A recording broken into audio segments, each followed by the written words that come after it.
আবারও ইয়েমেনের হার না মানা প্রতিরোধ যোদ্ধাদের সক্ষমতা টের পেল ইসরায়েল। ইয়েমেন থেকে ছোড়া ব্যালিস্টিক মিসাইল এবার সরাসরি আঘাত করল ইসরায়েলের প্রধান বিমানবন্দর বেন গুরিয়নের কেন্দ্রে। ইসরায়েলের অত্যাধুনিক মিসাইল প্রতিরক্ষা ব্যবস্থা থার্ড এবং অ্যারো হামলা ঠেকাতে ব্যর্থ হয়। হামলার পর বন্ধ হয়ে যায় বিমানবন্দরের ফ্লাইট ওঠানামা।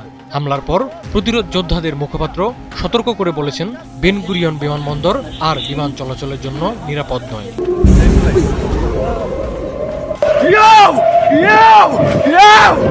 বিমানবন্দরের মুখপাত্র জানিয়েছেন, হামলার পর বিমান চলাচল সাময়িকভাবে স্থগিত করা হয়েছে। বিমানবন্দরে ট্রেন চলাচলও স্থগিত করা হয়। পুলিশ জনসাধারণকে ওই এলাকায় আসা থেকে বিরত থাকতে অনুরোধ করে। বিমানবন্দর কর্তৃপক্ষ জানিয়েছে, মিসাইলটি টার্মিনাল 3-এর একটি পার্কিং লটের কাছে রাস্তার ধারে আশ্রয় পড়েছিল। সামাজিক যোগাযোগ মাধ্যমে শেয়ার করা একটি ছবিতে রাস্তায় ধ্বংসাবশেষ ছড়িয়ে থাকতে দেখা যায়। ইসরায়েলি সেনাবাহিনী জানিয়েছে, তারা বিমানবন্দরের পাশে আঘাত করা ইয়েমেন থেকে ছোড়া একটি ক্ষেপণাস্ত্রের বিষয়ে তদন্ত করছে। সামাজিক যোগাযোগ মাধ্যমে ছড়িয়ে পড়া ভিডিওতে বিমানবন্দরের একটি যাত্রী টার্মিনাল থেকে ধোঁয়ার কুণ্ডলী উঠতে দেখা যায়। বিমানবন্দরে রয়টার্সের একজন প্রতিবেদক সাইরেন শুনতে পান এবং যাত্রীদের নিরাপদ কক্ষের দিকে দৌড়ে যেতে দেখেন। ইসরায়েলের জরুরি পরিষেবা জানিয়েছে, এই হামলায় কমপক্ষে 7 জন আহত হয়েছেন। তাদের হাসপাতালে নিয়ে যাওয়া হয়েছে। আতঙ্কগ্রস্ত হওয়ায় ঘটনাস্থলে 2 জনকে চিকিৎসা দেওয়া হয়েছে।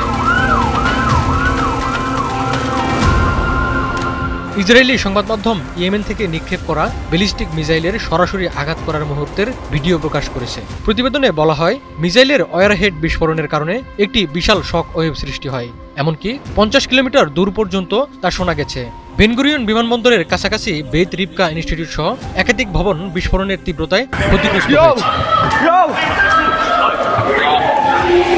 ইয়েমেনের ইরান সমর্থিত প্রতিরোধ যোদ্ধারা বেশ কয়েকবার ইসরায়েলে ব্যালিস্টিক মিসাইল নিক্ষেপ করেছে। তবে দেশটির প্রধান আন্তর্জাতিক বিমানবন্দরের কাছে এই প্রথমবারের মতো এই ধরনের মিসাইল আঘাত হানল। প্রতিরোধ গোষ্ঠীর মুখপাত্র এক টেলিভিশন বিবৃতিতে জানিয়েছেন, হাইপারসোনিক ব্যালিস্টিক মিসাইল দিয়ে ইসরায়েলের গুরুত্বপূর্ণ বিমানবন্দরে সামরিক অভিযান সফলভাবে লক্ষ্যে আঘাত করেছে। আমেরিকান ও ইসরায়েলি প্রতিরক্ষা ব্যবস্থা অভিযান প্রতিহত করতে ব্যর্থ হয়েছে। অভিযানটি গাজার নিপীড়িত ফিলিস্তিনি জনগণ এবং তাদের সহযোদ্ধাদের সমর্থনে পরিচালিত হয়েছে।